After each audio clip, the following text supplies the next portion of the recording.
So the Trump administration is threatening not to pay furloughed federal workers.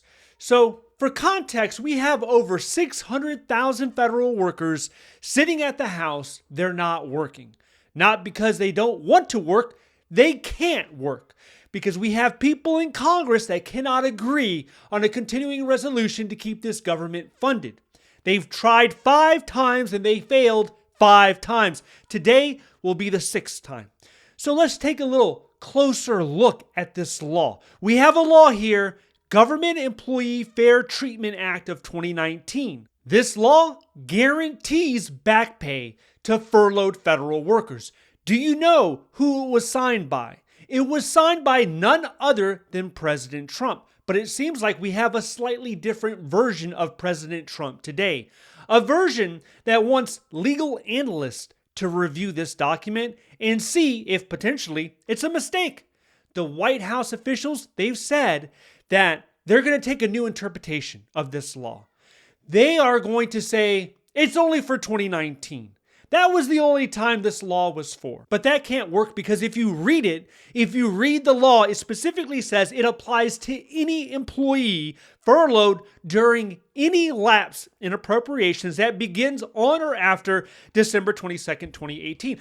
The key word in all of that is the word any. There's no wiggle room.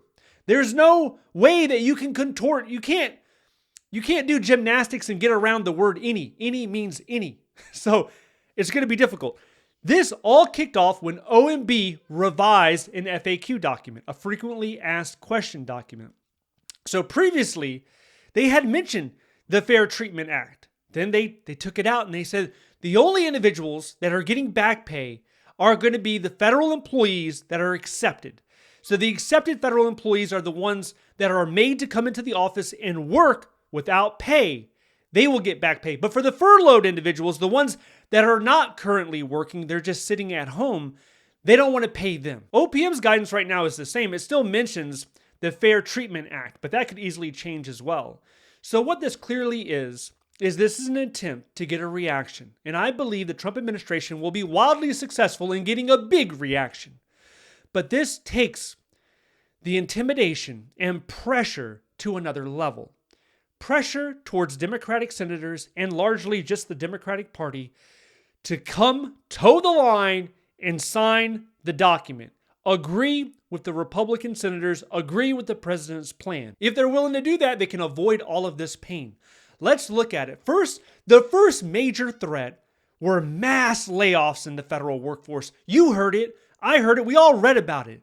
If the government were to shut down immediately, we would feel mass layoffs. But it did not happen. Then the White House said, oh, they're coming. They're coming on Friday. It was last Friday, but they were talking about it like, hey, it's coming on Friday. Didn't happen. Then the day was today. Today, it was supposed to be unleashed because the Democratic senators wouldn't agree to the Republican plan. Today was the day, but today is not the day. So what's next? Now, it's you're not going to get paid. And it's just not furloughed workers. Picture it with me for just a moment. You're talking about 700,000 people. Every person has at least 5 to 10 people in their close orbit, whether that's family or friends. So every federal worker touches, I would say, at least 5 to 10 people. So multiply 700,000 by 10. So you're talking about millions of people being impacted throughout the country.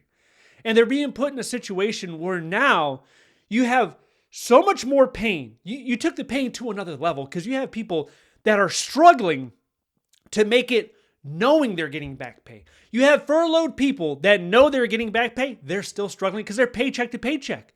That's why all these programs have to be rolled out. 0 interest loans for federal workers during a time of crisis, the government shutdown, all of that. You got people that they can barely make it through that. And now you're talking about no back pay for hundreds of thousands of federal workers going against a law that you signed, talking about the Trump administration. It's unbelievable. The federal workforce continues to be used as leverage in a budget standoff. It is no one federal employee's fault. It is not a group of federal employees that caused the government to shut down. These are politicians. These are lawmakers in Congress that could not get it together. They could not see eye to eye, compromise, agree, do their job. They couldn't do it. And now you're punishing the individuals that provide health care to the veterans, that make sure that your plane safely lands down at the airport, that cuts your grandparents a check with Social Security, that inspects your food so you don't get sick or die. Those individuals, that's who we're using. That's what we're using to politically posture right now. So let me be clear. This attempt of violating this law will not stick.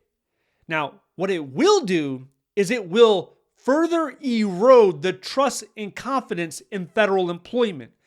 What it will do also is it will continue the practice of weaponizing the federal workforce when it comes to political disputes. It is Congress and the President of the United States that holds this burden of the government shutdown on their shoulders. Now, if you want to know a little bit more about the government shutdown, I just made a video like 2 or 3 hours ago. I wasn't planning to make this one. You know, usually I just bang out one a day, whatever's on the news, but this just came out of left field. If you want to hear more about what happened before this, mainly talking about the lawmaker in the House of Representatives who is a Republican, who's actually taking a stand against Republicans. And it's crazy because this individual is a far-right Republican. We're not talking about a moderate here, but she is in favor of extending healthcare subsidies. So what's happening with all that? If you're curious about it, check this video out next. Stay updated by signing up to the free newsletter down below. Thank you so much for watching, and I'll see you in the next one.